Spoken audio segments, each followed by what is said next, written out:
perjalanan religi selalu menarik untuk dikunjungi, selalu memberikan kesan yang unik.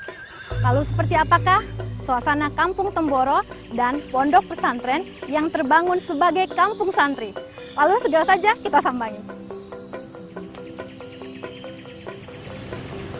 Kampung Madinah terletak di Desa Temboro, Kecamatan Karas, Kabupaten Magetan. Kehidupan sosial di Temboro sangat tenang dan kehidupan di pasar desa cukup ramai. Di Kampung Temboro terdapat pondok pesantren Al-Fatah. Kebutuhan santri pun ditopang dengan tersedianya koperasi yang menjual aneka kebutuhan hidup santri.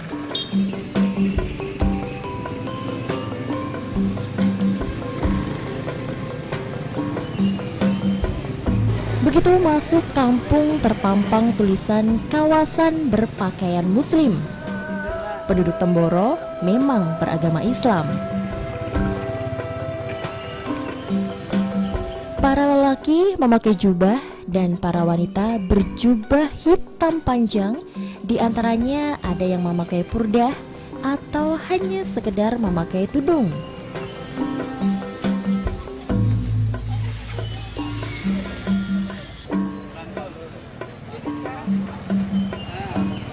Bangunan masjid merupakan kompleks menyatu yang terdiri masjid, ruang-ruang pembelajaran, taman, dan pondokan santri.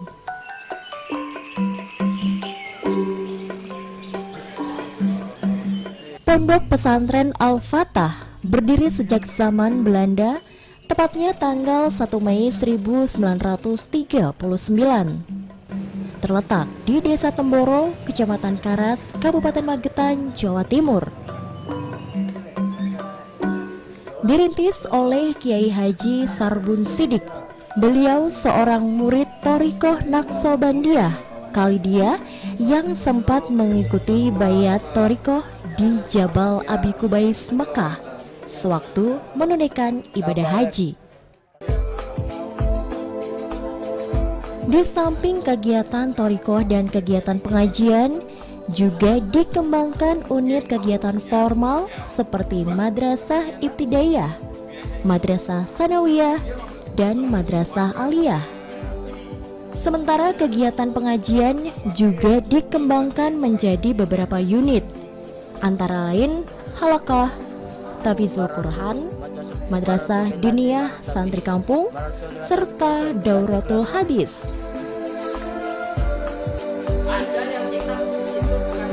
Pondok pesantren Al-Fatah Temboro terkenal karena satu-satunya pesantren di wilayah eks-Karesidenan Madiun yang memiliki ciri khas. Santriwatinya senantiasa menggunakan baju muslim purdah dengan warna hitam dan bercadar. Tujuan utama pendidikan di Pondok Pesantren Al-Fatah adalah untuk mencetak santri menjadi orang soleh, bertakwa, memiliki pemahaman yang lurus dan mendalam, memiliki keyakinan teguh dan kokoh terhadap agama, serta memiliki semangat tinggi untuk mengamalkan dan mendakwahkan agama ke seluruh penjuru dunia. Pondok pesantren Al-Fatah Temboro ini sebenarnya berasal dari pondok orang-orang tua. Jadi bisa dikatakan perintis yang pertama itu Mbah Kiai Sidik, dulu santri Thariqah Naqsabandiyah Khalidiyah. Nah, kemudian sepeninggal beliau diteruskan oleh Mbah Yai Mahmud Khalid Omar.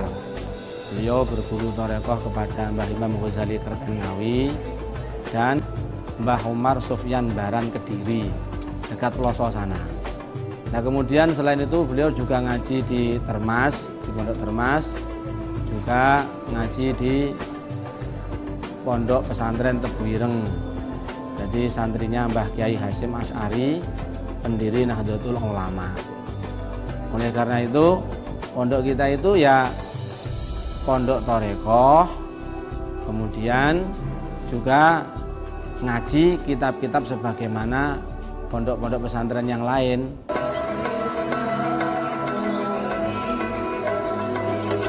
Berkelana bukan hanya milik para petualang. Para santri pondok pesantren Al-Fatah juga melakukannya. Tapi bukan sembarang kelana. Mereka mengemban misi mulia, berkelana, menebarkan rahmatan lil alamin.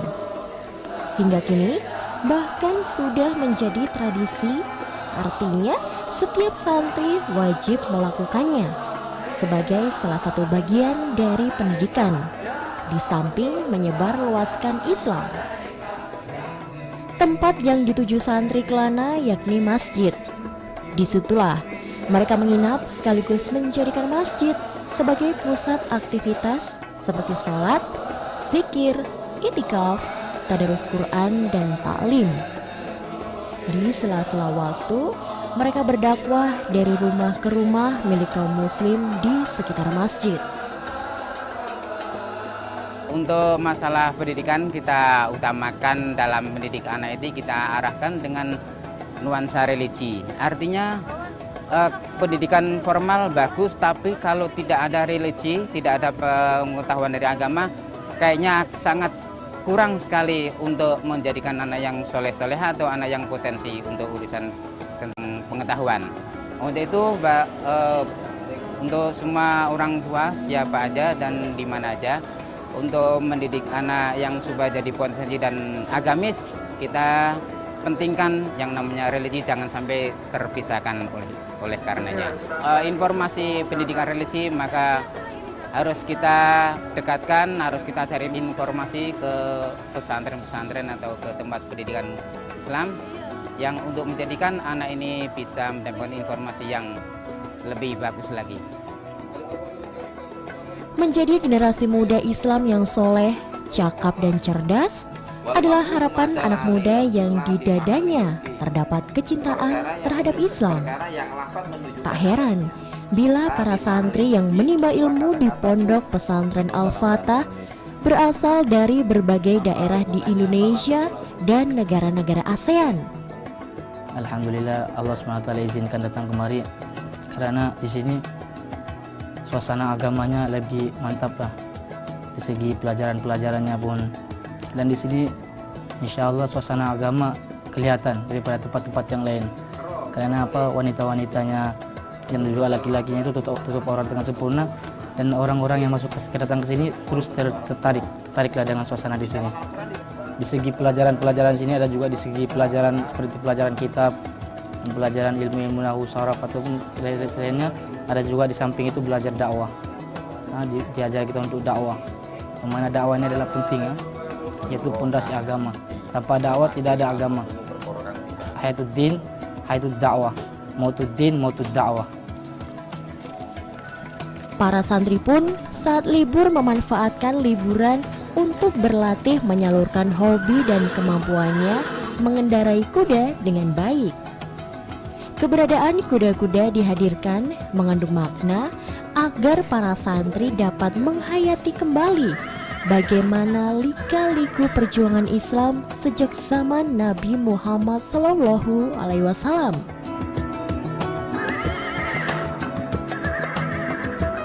Jadi latihan kuda ini mengikuti olahraga supaya badan kita selalu sehat dan kuat, dan mengikuti cara Nabi Muhammad SAW, sunnahnya baginda Rasulullah SAW. Masjid Al-Huda merupakan pusat seluruh kegiatan di pondok pesantren Al-Fatah, karena disinilah tempat diadakannya musyawarah membahas kegiatan-kegiatan pondok. Juga pengajian umum yang rutin digelar setiap malam Jumat. Ribuan jamaah dan santri mengikuti pengajian ini. Masjid yang dibangun ini mampu menampung lebih dari 10.000 jamaah. Pondok pesantren Al-Fatah memang dijadikan sebagai pusat jamaah tabligh di Indonesia. Hal ini tidak terlepas dari metode penyampaian dakwah yang menyejukkan. karena lebih mengedepankan hikmah dan kesabaran dalam berdakwah, mengajak orang untuk semakin kafah dalam Islam. Pemirsa, penyebaran agama Islam di berbagai daerah kian cepat, ditandai dengan pendirian masjid dan pondok pesantren yang tidak dapat lepas dari perjuangan bangsa Indonesia melawan penjajah Belanda di berbagai daerah. Akhirnya kami tuntasi perjalanan kita kali ini. Terima kasih atas kebersamaan Anda. Wassalamualaikum warahmatullahi wabarakatuh.